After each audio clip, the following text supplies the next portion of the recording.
उन्होंने हिंदू शब्द को क्या गाली दी, इतना गंदा शब्द। मुझे बताइए, आप लोग सब सनातन सनातन की बात कर रहे हैं, क्या आपको अच्छा लगता है गंदा गंदा शब्द?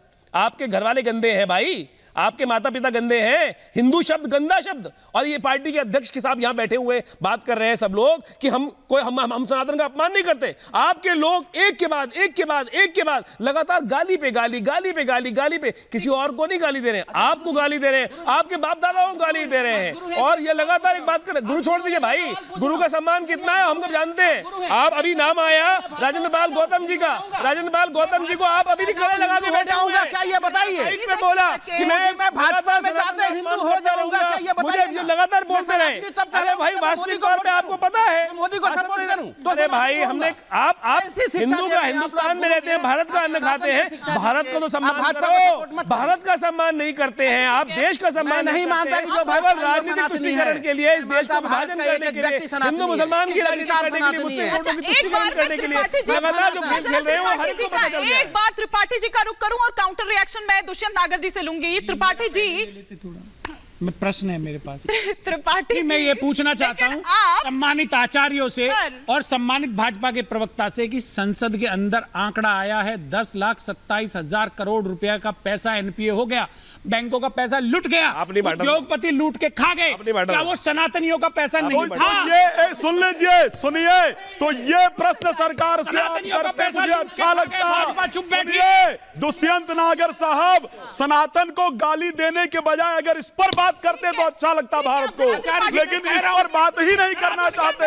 आप लोग सनातन को गाली देना चाहते हो। सवाल ले लिया, अब जरा त्रिपाठी जी का रुख कर लूं मैं। त्रिपाठी जी कुछ रिएक्ट भी करना चाह रहे हैं, लेकिन त्रिपाठी जी बोला सेंथिल जी ने है, सेंथिल कुमार ने है, आप डीएमके पर अटैक ना करके इन पर काहे अटैक कर रहे हैं? वो बेचारे ये कह रहे हैं कि अभी तो हार से उबर भी नहीं पा रहे हैं, सहयोगी तो टेंशन बढ़ा ही रहे, कभी बैठक स्थगित करनी पड़ती है, कभी ये गौमूत्र स्टेट और ना जाने किस तरह के बयान सामने आ जाते हैं, ऊपर से आप उन्हीं पर अटैक कर रहे हैं। हार में ना जीत में, जीत में चिंता क्यों कर रही है हिमानी? डीएमके का अकेले का बयान होता, हिमानी, अगर डीएमके का अकेले का बयान होता तो निश्चित तौर पर केवल डीएमके की मजम्मत की जाती।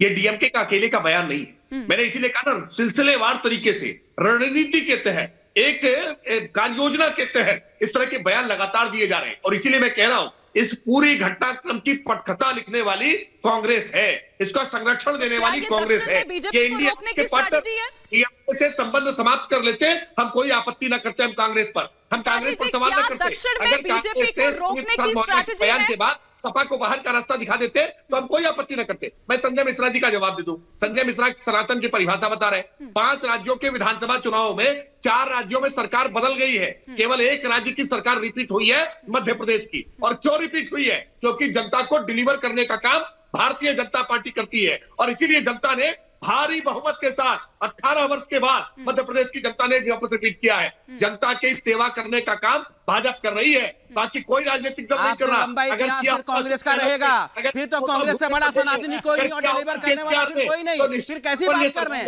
लंबा इतिहास है कांग्रेस का, लंबा इतिहास है कांग्रेस का, लोकतंत्र बनाने से लेकर चलाने तक 53 साल लगातार सरकार रही है। कांग्रेस का लंबा इतिहास है।